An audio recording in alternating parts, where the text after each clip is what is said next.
we are making apple pie today.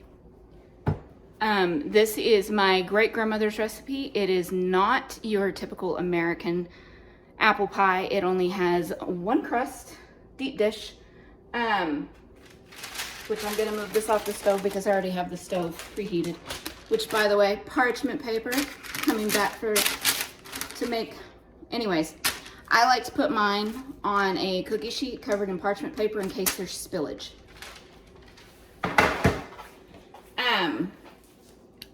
But all you need is half and half. Cinnamon sugar, we make our own, which is why this was an old onion container, but this is cinnamon sugar. Onion powder container. 4 to 5 Granny Smith apples.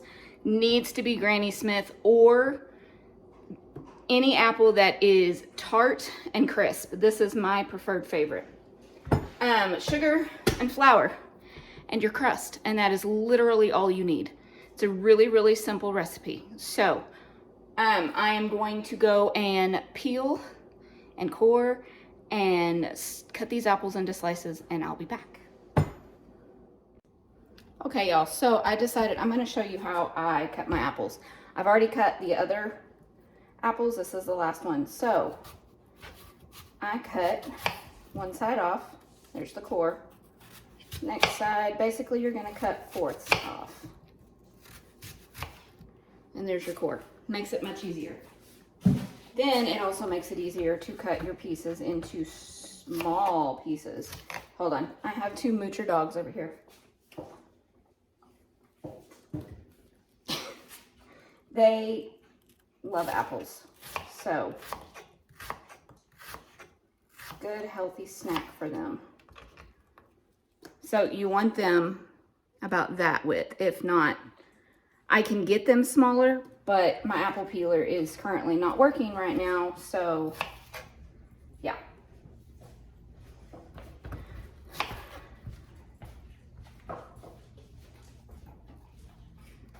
But it makes it much easier to cut them down thin the way you need them for this recipe.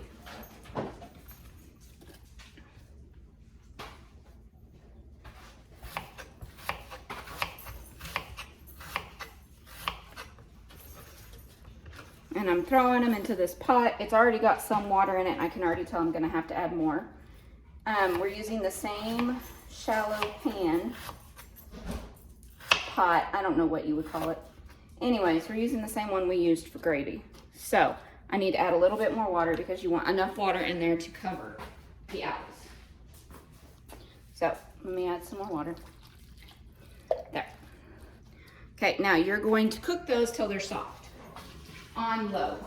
Well, low to medium. You don't want them boiling. So I will come back when that is done. Okay, just kidding. We're gonna go ahead and mix up. I forgot that I do this part while it's cooking. We're going to mix up our dry ingredients. So you need, one second. Now this is my great-grandmother's recipe. So she was born in the 1800s. I believe maybe the early 1900s. I'm not 100% sure. But, so the instructions say 1 heaping cup of sugar. So, that means up and over the top, heaping cup.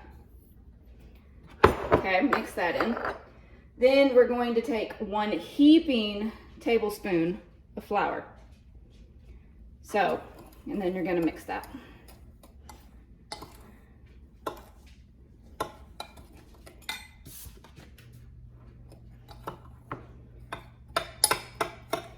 Then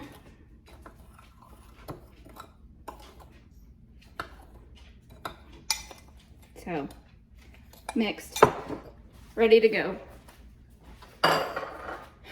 Now we're going to put half that mixture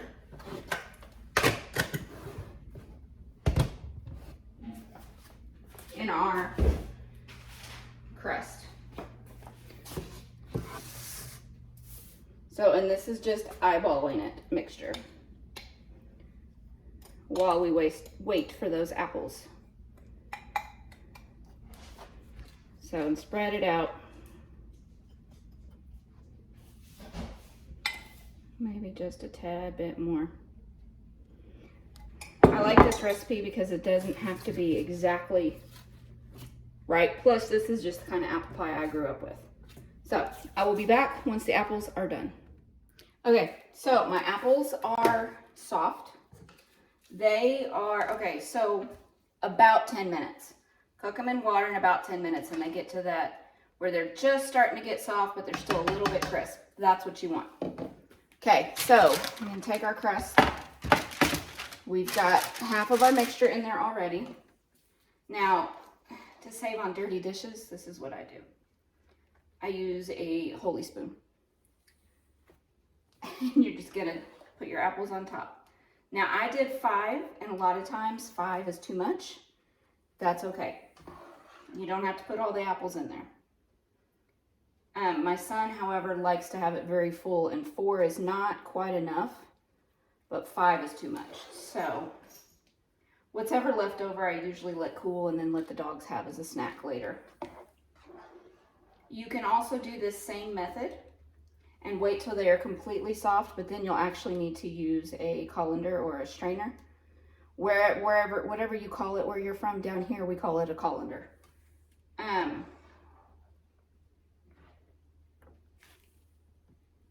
But you can do that and you'll cook them till they're completely soft, strain them, and then you can mash them and you have homemade applesauce.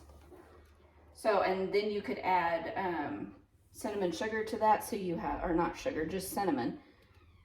You could do cinnamon sugar, it's gonna add extra sugar to it. But you can do just cinnamon,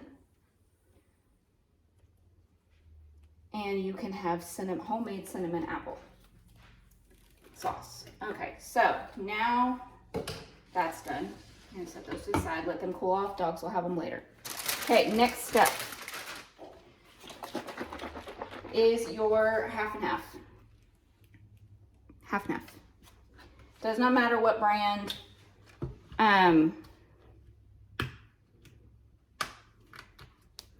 But you're going to take it. Oh, wait, sorry. I'm dumb. Okay, you're going to take the other half of your mixture and put it on top. This is what helps make it all ooey gooey and very apple pie.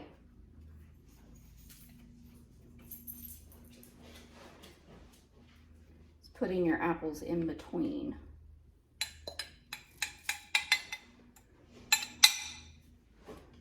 Okay. Now you're going to take your half and half and you're going to pour it. There's no exact measurement. There's really not. I do like to try and get all the dry covered and some poured out. So if you can't, it's fine. It's totally fine. But you're gonna pour it right up to the edge where your pie crust is completely full. And I've put way too many apples in here. Hold on. Maybe not. Okay, then I always give my cinnamon sugar. Then you're just going to add your cinnamon sugar as much as you want, and my son likes a lot, so we're gonna put a lot on top.